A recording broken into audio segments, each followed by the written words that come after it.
Baka kapusin tayo.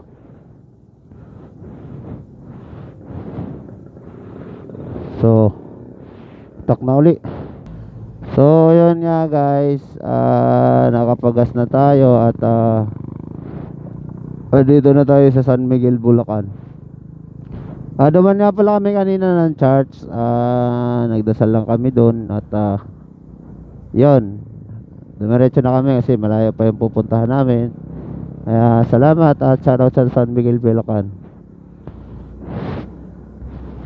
Shoutout na rin. Nandito nga pala yung aking idol na si Motodick. Taga rito yun eh. Idol Motodick, shoutout. Shoutout sa'yo dyan, tropa. Ride chip palagi, tropa. Yan yung aking idol. Motodick is in the house.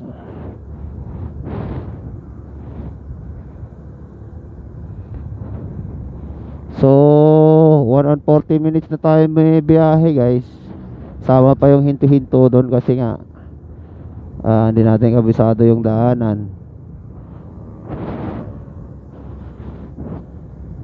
So update na lang po mamaya guys. Ito, Biak na Bato National Park, 10 kilometers. So malapit na guys, 10 kilometers na lang. So makikita na natin yung Biak na Bato in 10 kilometers. Ayan, itong ano na to guys, info ko lang kayo. Nung ako nung siguro mga 18 years old yata ako or 17. Ayan, nagtrabaho ako dito dati sa San Miguel, Bulacan.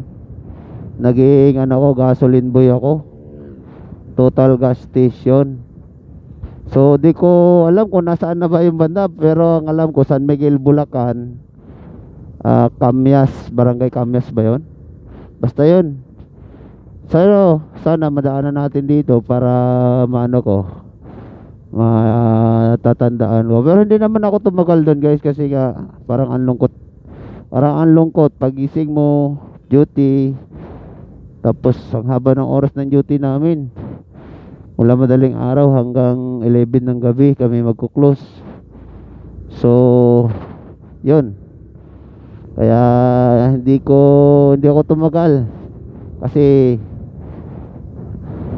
kumbaga nga sa halos 2 beses na araw na pasok ng ordinaryong yun, manggagawa.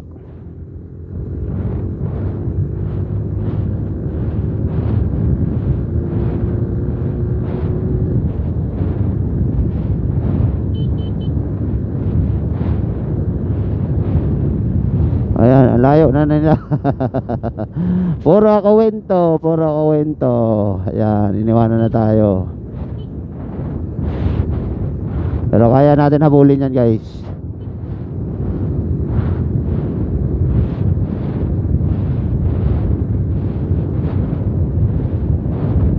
Habulin yan ni RG. Si RG pa. Habulin yan, men. Malapit na.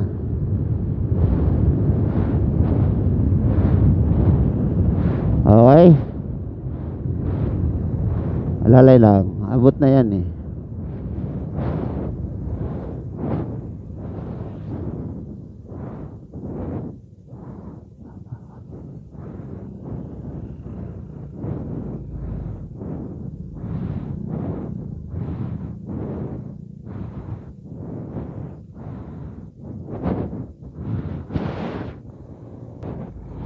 Amazing. Yan. Pinapalawak yung kalsada dito. Oh, maluwag na. 3 slot na siya. So ayos.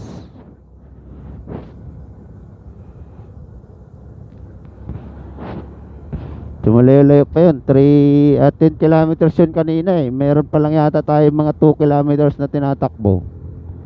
So may 7 kilometro pa tayong bubunuin guys. So ang bilis na naman ng Ismas na Blue. Hahabulin na naman uli natin. Mapakwento lang ako ng kaunti. Iiwanan na tayo. hahabol na naman.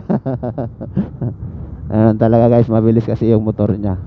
Pero may bilis din naman to.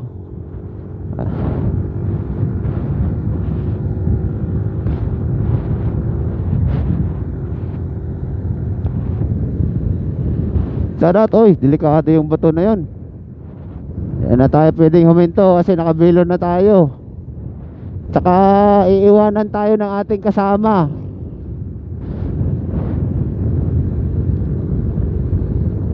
Ayan, ingat na lang kayo dyan mga paps sa ano, mga nakamotor. Delikado kasi sa nakamotor yun. Andun pa naman sa gitna yung malaking bato. Pag hindi mapansin yun, bubundulin ng gulong yun. Delikado, masimplang ka.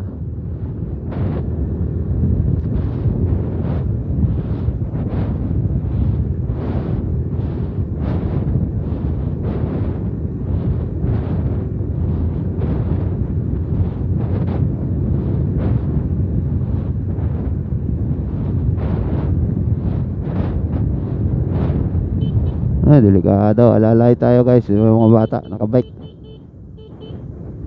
Naka masargo natin.